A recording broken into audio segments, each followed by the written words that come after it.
Welcome to the new week, and today I'm going to talk about the difference between eclecticism, syncretism, and multi-traditionalism.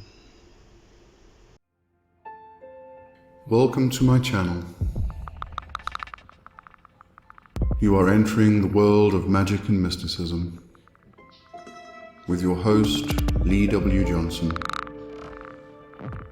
Keep the lights on and help improve the channel by becoming a supporter for just $2.99 per month. Hit the join button.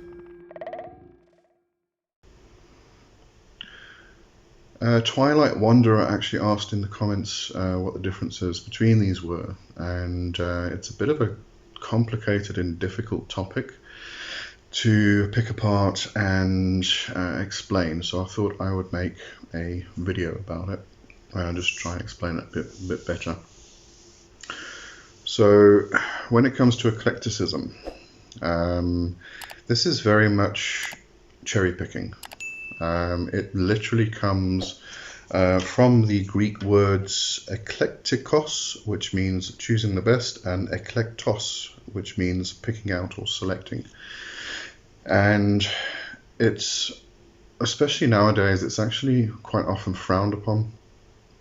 Although you still get a lot of people in the pagan communities who are saying that they are eclectic, and I think one of the main difficulties is when it comes to chaos magic, it is considered to be eclectic in approach, and I would personally consider that to be false.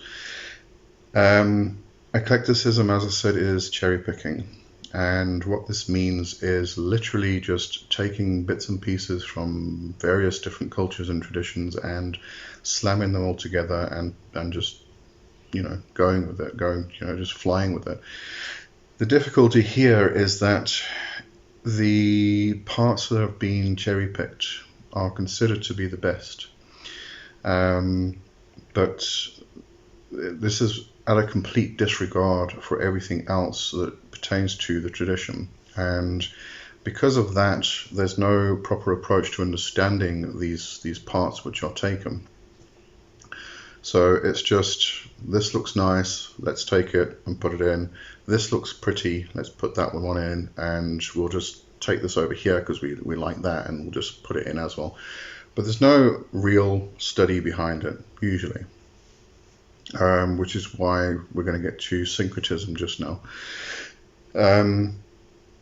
So, as I said, complete disregard for study, usually, complete disregard for the tradition itself.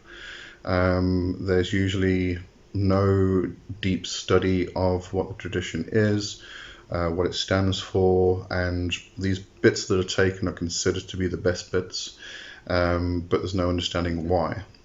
There's no understanding of the background behind it, how the people within that traditional culture actually got to that point, and all those things that lead up to it. So it's just really relying on what everybody else has done in the past to get to a certain point, and then taking it and just putting it in your own little path or tradition or whatever we want to call it. And this is usually why it's frowned upon. When we get to syncretism, syncretism is a blending of different traditions in order to create a completely new one. Now, this may appear like eclecticism. The main difference, the big difference, is that what we do with syncretism is we take a tradition and we learn that tradition. And this is why I say that chaos magic is not eclectic at all. It is syncretic, because within chaos magic what you're doing is you are immersing yourself in a particular religion, tradition, or path, whatever it may be. You are completely immersing yourself in it, so you become that. With chaos magic, what we often do, or what we should do, is completely suspend our belief. So we have no belief in anything. Then we take a path, a religion, and we immerse ourselves in it, and we become that. So we believe what that tradition or religion believes in, and we become, if it's Christianity, we become a Christian. If it's Buddhism, we become a Buddhist. If it's witchcraft, we become a witch. And we completely and utterly immerse ourselves in that. We come to know it, we come to understand it, we learn everything there is we can possibly learn from it. And then we suspend belief and we go on to the next one, and we use that one for the next part of the journey. And at some point, what you can then do is take two or more of those traditions and start blending them, because you understand them so well. You can see where they can be blended without explosive reactions. When we come back to eclecticism, it really is just disregard and cherry picking bits and pieces and slamming them together, and not even hoping for the best, just the general idea that, they're nice, so therefore they should go together. The problem there is what you could end up with is taking two chemicals that you don't know what they actually do you don't know what they do independently, so you don't know what they're going to do together. So you take these two chemicals and you throw them together, and because they look pretty, they should go together. The problem is that those two chemicals could react and cause an explosion.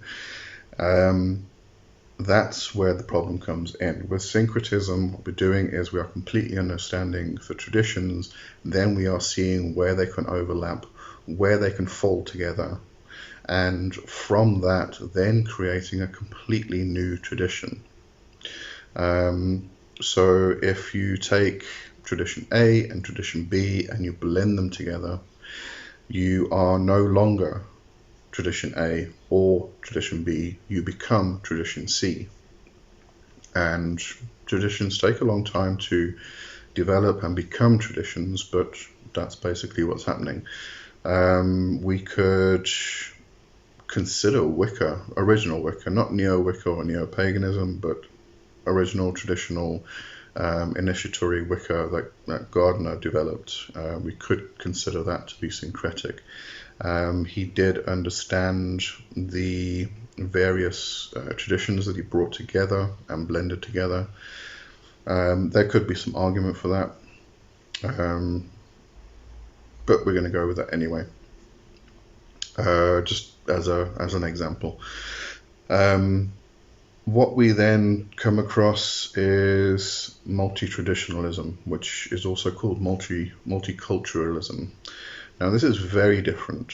What you'll find with somebody who is multi-traditionalist, they practice two or more different traditions, but they do not blend them together. They are kept completely and utterly separate. So you may get somebody who is a Druid, who also practices Kemetic or Egyptian religion, tradition, but they won't blend them together. So at a particular time, they may do a Druid ritual, and at another time, they'll do an Egyptian ritual. But they won't bring them together and make them into something new. This is not eclecticism, and it is not syncretism. It is completely different. As I said, they are keeping them absolutely separate from each other, and they practice them, they understand them, they learn them as separate things.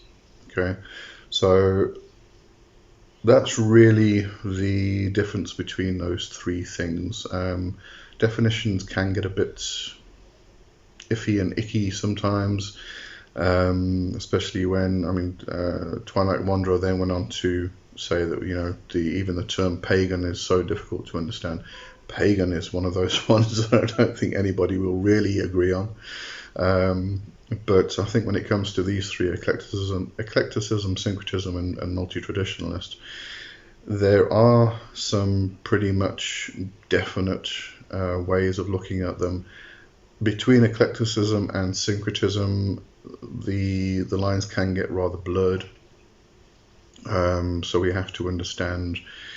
I think what we were really looking at between those two is that the one has a disregard for understanding the traditions they're pulling from. The other one has a complete respect and honor for the traditions they're pulling from. So whereas the eclecticism is just picking out bits that look pretty, syncretism is more understanding the tradition itself and blending the traditions together rather than taking bits and pieces from it.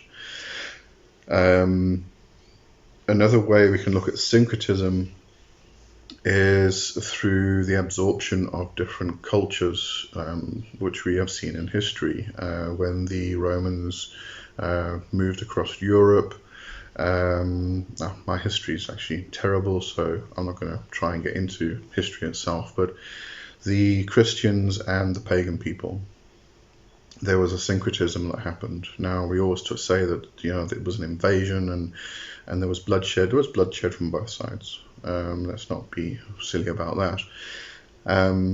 But there was a syncretism that happened. So there was two separate cultures that came together and they blended together. They found a way to blend together. Now, this doesn't mean that we've spoken about Christian witchcraft in the past. When we look at this syncretism that happened, you have the pagans who had this new religion coming into their land, and this new religion was bringing new gods. And this doesn't mean that the pagan people became monotheistic. And just because we find in their old charms, like in the Carmina Gadelica, we find charms which speak about, or include Jesus and Mother Mary and God and things like that, it doesn't mean that they became monotheistic. They still remained their old selves, their polytheistic selves. All it means is that these new people were coming into the land, they were bringing new gods with them, and so they included those gods into their faith, into their practice. Later on, as things developed, they became more Christian, they became more monotheistic. And then the divides started to happen, and nowadays we have a complete divide. We understand the difference between the monotheistic worldview and the polytheistic worldview. But don't think that just because our ancestors, prayed to God and to Jesus, that they were Christian or monotheistic at that time. As I said, at some point they probably did become Christian, in which case they became monotheistic and they were no longer witches or no longer pagans, really, depending on how you interpret the word pagan. As I said, it becomes very difficult to define some of these words sometimes. But anyway, I'm getting off track. So that's really eclecticism, syncretism, and multi-traditionalism or multiculturalism. And hopefully that explains it a bit better. And alright, so I'll leave it there for you to mull over and consider for a while. And I'll see you next week. Have a good one. Bye bye.